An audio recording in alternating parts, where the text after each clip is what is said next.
What's up, everybody? This is Scott. Welcome back to another video. Well, in my comparison extravaganza that has been the fourth quarter of 2020, I have compared a ton of devices. iPhones to Pixels, iPhones to Notes, Notes to Pixels, you name it. I've pretty much made a video about it. Well, with the 4A 5G finally out and the ability to get into my hands, I want to do a comparison between the Note 20 Ultra, a hardware beast of a phone, versus a moderate hardware beast, aka not a hardware beast at all, of the Google Pixel 4a 5G. On paper, it's not even close in terms of hardware. Let me just go ahead and put that out here. The Note 20 Ultra has the ability to film the rear-facing camera in 8K.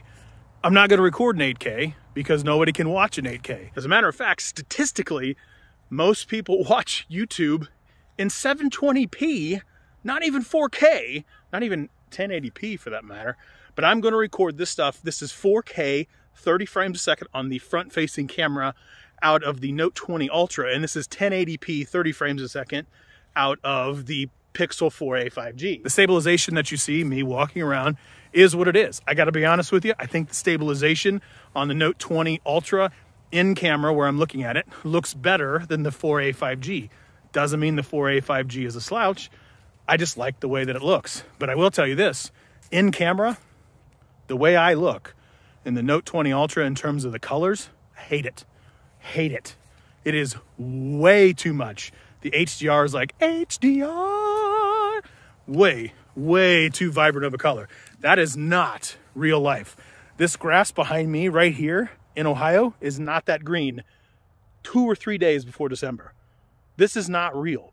Now in the 4a 5G, this is pretty close to what it looks like in Ohio. This shirt is not nearly as red and vibrant. It looks like I look like a fire truck because I'm not a small guy, but this is not this red. And that's my single biggest problem with the Note or anything from Samsung for that matter. Their HDR is just way too much. And we're going to continue to talk about that as soon as I flip this to the rear facing cameras. So let's do that. So this is now 4K, 30 frames a second out of both of these devices. And look at this red water bottle out in the middle of this field. This grass is not nearly that green in Ohio a couple days before December. That's just not how Ohio works. That would be nice if it was. But the Pixel, on the other hand, that red is much more true to life, as is the color of the green grass. It is way more color accurate in the Google Pixel 4a 5G than the Samsung by far. The Samsung is so far off in terms of the color. For example, right now, if you look around and look back towards the sun that is setting, that is a very pretty dusk type feel. That is a very decent shot. But the minute that you flip this thing around, go towards this red water bottle, it becomes super gross, super like red blown out HDR. That's just so inaccurate in terms of the colors. It's not even funny. It is dusk in Ohio. That sky is not that blue. It is much more color accurate in the Pixel 4a 5G, and that is my single biggest thing with Samsung anything when it comes to their smartphones. If they tone down the HDR, it would be game over, hands down, probably the best camera in any smartphone this year, but their HDR is so aggressive that it just ruins the experience for me, to be completely honest. Now let's talk about the 4K 30 frames per second stabilization that you're seeing. Both, I think, do really well. I'm actually holding this with my left hand, walking towards this goal right here. Both do a really great job in terms of the stabilization.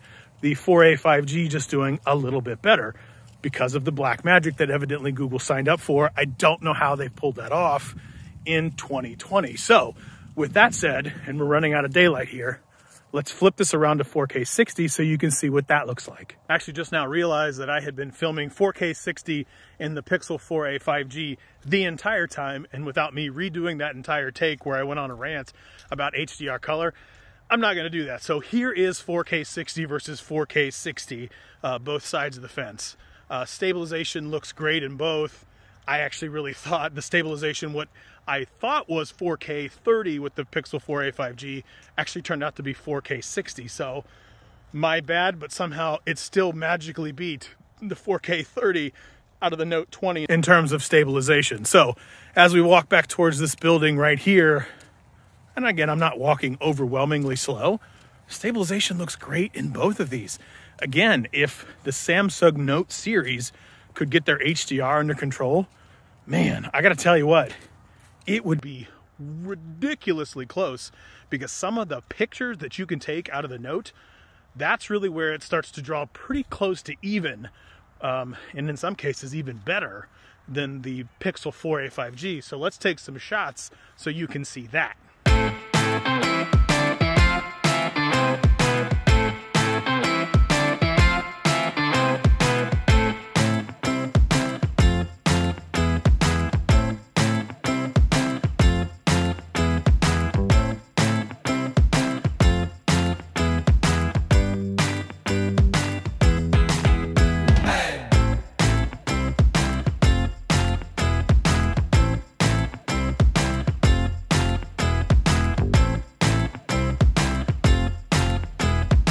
So as you can see in some of those shots, the Samsung is no slouch at all. I mean, as a matter of fact, some of the detail that you get, that shot where I had the moon way in the background, that was like a 5x shot, and it looked really, really good in comparison to the Pixel 4a 5G.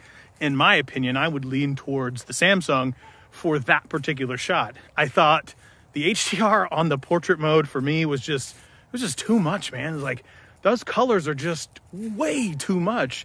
And that is the single biggest reason, well, among those other things in terms of price as well, that's one of the single biggest reasons why I wouldn't choose the Note 20 Ultra over the 4a 5G specifically for the camera. I'm a guy that takes a lot of pictures, do a lot of video and things like that. I could get away with Samsung toning down the HDR and being perfect. The Note 20 Ultra is a powerhouse of a device when it comes to multitasking and all that other jazz. If you need a work device that can be a juggernaut where you need the stylus or the S Pen, then it would be perfect for you. However, the battery life, let's talk about that for a second. I actually get better battery life out of the 4a 5G than I do the Note 20 Ultra. I am one of those people that don't get the greatest battery life.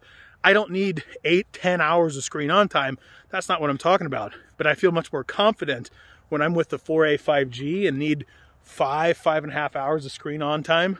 I know that I'm going to have more battery life out of the 4a 5G than I am the Note 20 Ultra. That's just been the way that I've been using it. Both of these devices are like backup devices to my primary Pixel 5. But those are the battery lives that I've been experiencing. The standby on the 4a 5G is better than my Note 20 Ultra. I don't know why. I don't know if it's some situation that I'm not doing something right, and that could totally be the case. But for me, it's a matter of I get better standby battery life with the 4a 5G than I do the Note 20 Ultra. I like the way that the photos look for the most part out of the Pixel 4a 5G. I definitely like the price point. The Note 20 Ultra for me was over $1,000. Now Samsung's always running those deals where you can be getting like $1,000 off to do this thing. If you can get this thing for $1,000 off, it is a freaking steal because it is a powerhouse of a device. But the 4a 5G is $500. It's definitely half the price, at least in most cases, than the Note 20 Ultra. At the end of the day, which one do I recommend for Android? Well, for me, I'm a Pixel guy, so you know I'm going to recommend Pixel. But the reason is because the value that you're getting at the price point.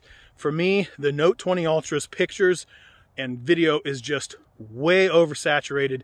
Like the reds that you're seeing right now and the greens that you're seeing in the grass behind me, it's not real. That is fake. That is as HDR as you can get. That is not what dusk in Ohio, almost in December, looks like.